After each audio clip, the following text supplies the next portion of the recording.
Tensões no STF estão prestes a explodir, alerta a mídia tradicional, a exemplo do jornal O Globo. Situação bastante grave. Eles estão vivendo de aparências, de uma palusa, é isso e aquilo, são festas e tal. Aliás, eu fico sempre, não me canso de me surpreender negativamente em relação a esse judiciário brasileiro atual.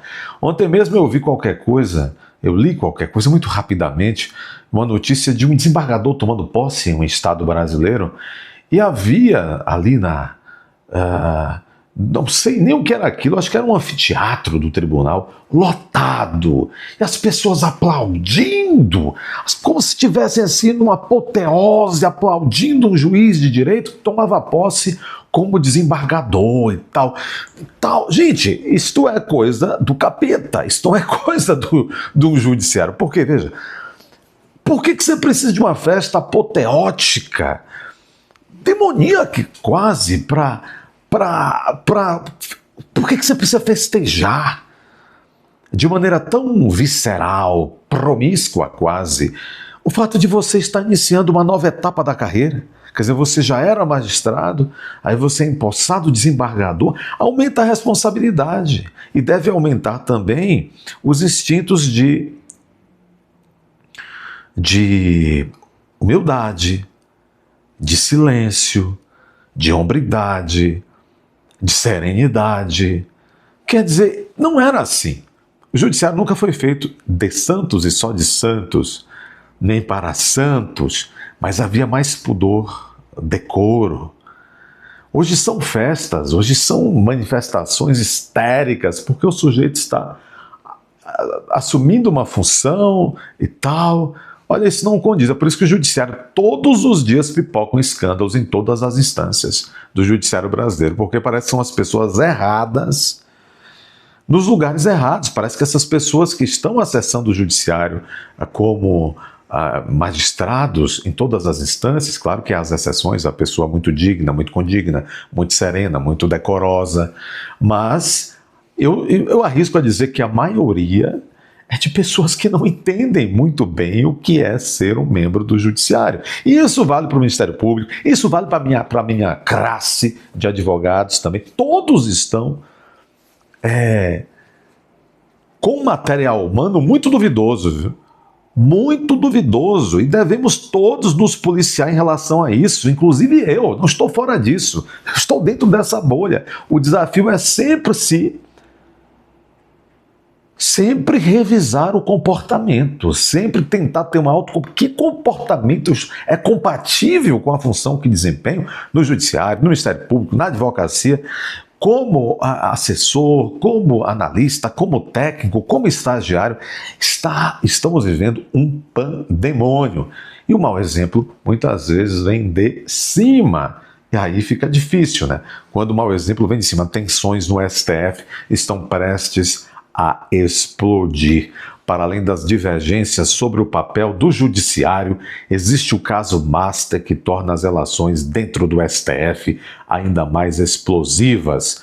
Diz Vera Magalhães, algumas pessoas chamam inadequadamente de Velha Magalhães, tensões no STF estão prestes a explodir. Vamos lá, vamos entender o que é isso. Passada a semana do feriado, a volta ao trabalho presencial deverá ser acompanhada por um clima para lá de pesado no Supremo Tribunal Federal. As tensões que vêm se acumulando entre os ministros nos últimos meses, em razão de divisões internas e discórdias quanto ao papel do judiciário no jogo institucional, tendem a deixar os bastidores da corte a partir desta segunda tendem a deixar os bastidores e agora estão vindo para a ribalta, né? E resultar em algum tipo de confrontação explícita. Eu torço pela briga. Os gatilhos já são vários, mas o estopim foi aceso com a organização de um evento pelo presidente do Superior Tribunal de Justiça, Herman Benjamin, para tratar de ética no judiciário, simultaneamente a realização do Foro de Lisboa. Então, enquanto estava havendo o regabofe de luxo, 135 servidores públicos viajaram com tudo pago para o regabofe de luxo de Gilmar, lá no Gilmar Palusa, em Lisboa, Portugal. Aqui estava havendo Houve aqui no STJ, organizado pelo ministro do STJ, Herman Benjamin, um fórum paralelo ao Gilmar Palusa para tratar de ética no judiciário, simultaneamente à realização do Gilmar Palusa, né? Pois é, agora ocorre que também parece que o pessoal está apontando aí que o Herman Benjamin é um gastador, hein? É um gastador, gasta um gastador quando viaja aí na função de presidente do STJ. Tá tudo perdido. Mas eles estão em briga.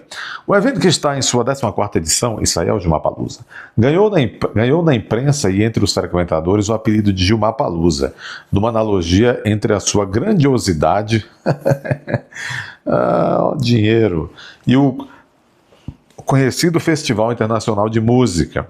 Todo ano reúne o Gilmar Palusa diversas autoridades brasileiras, portuguesas e de outros países, além de empresários, falar português puxa-saco, e autoridades baixo clero ou juristas que gostam muito de mamar, juristas internacionais, gostam muito de mamar em dólar nos outros países, né?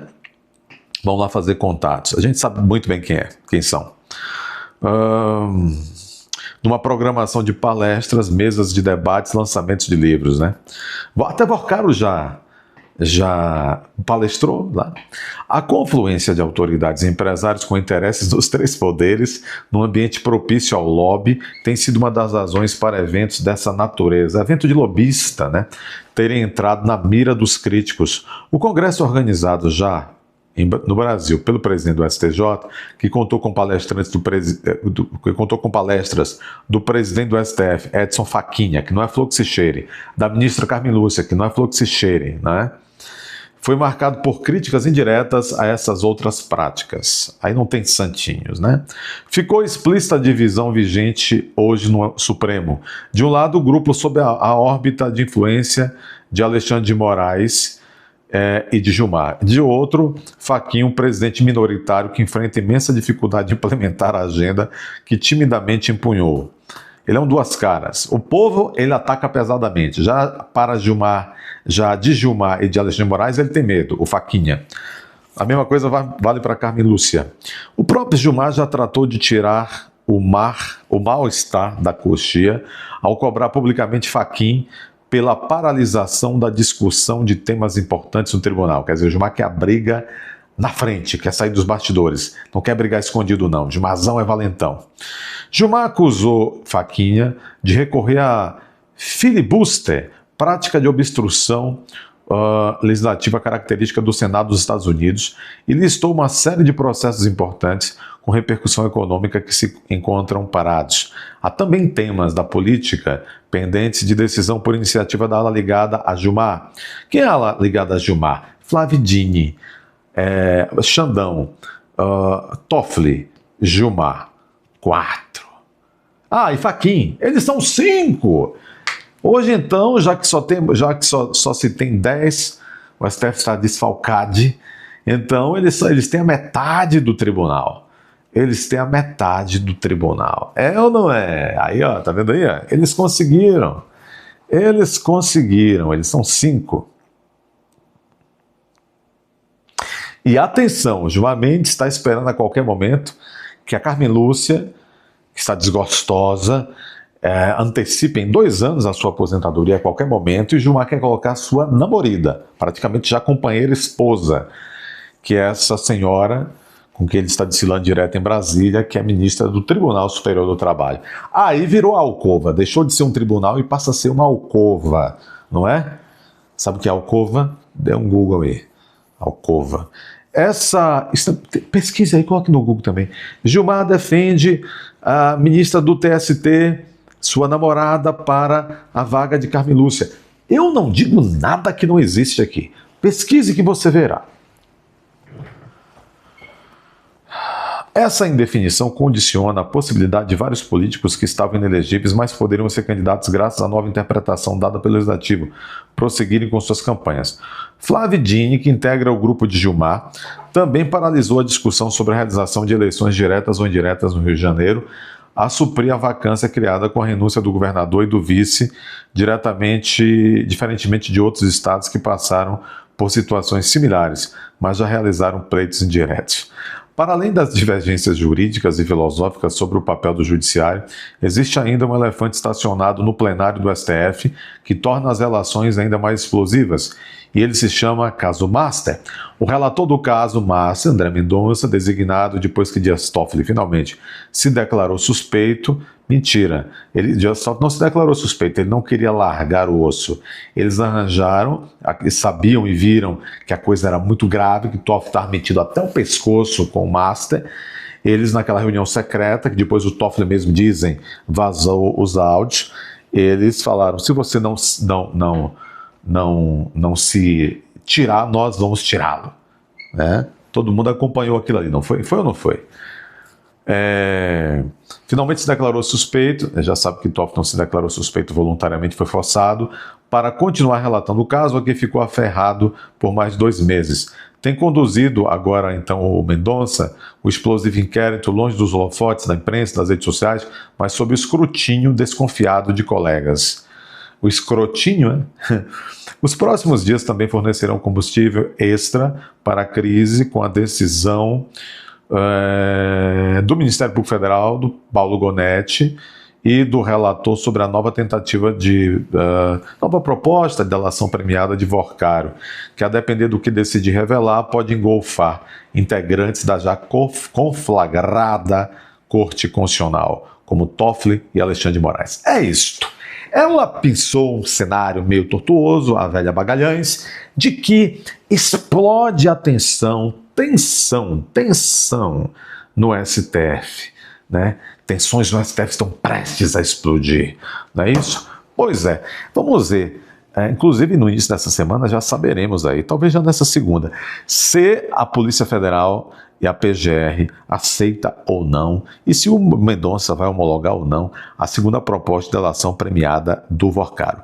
Olha, há poucos dias, na verdade no final de semana, já surgiram aí impressões vindas da PF de que não vai aceitar essa segunda proposta, considerando ainda que é fraca e que Vorcaro está querendo fazer as instituições de tontas, de bestas, de bobas, não é? Então, realmente, a expectativa que há é quantos ministros do STF o Vorcaro implicou nesta segunda proposta de delação. Se o Vorcaro não conseguir convencer a PF a aceitar a sua proposta agora de delação, essa segunda proposta, ele voltará para a papuda. Vai dormir com o pescocinho perto do boi. O boi tem um bafo terrível. Vocês sabem o que é o boi? Coloque aí se você sabe o que é boi. Se você chegou até aqui, você sabe o que é o boi, que existe lá na celinha do Vorcaro, na papuda, esperando por ele. Um boi que tem um bafão. Sabe o que é o boi do bafão? Dê seu like aí e inscreva-se. Confira a sua inscrição se você já está inscrito. Confira a inscrição aí. Confira se está ativo o sininho da notificação. Espero que você compartilhe muito esse vídeo, eu preciso disso. E também que você comente. Vai aparecer o botão hypar. Clica aí para esse vídeo chegar a mais pessoas.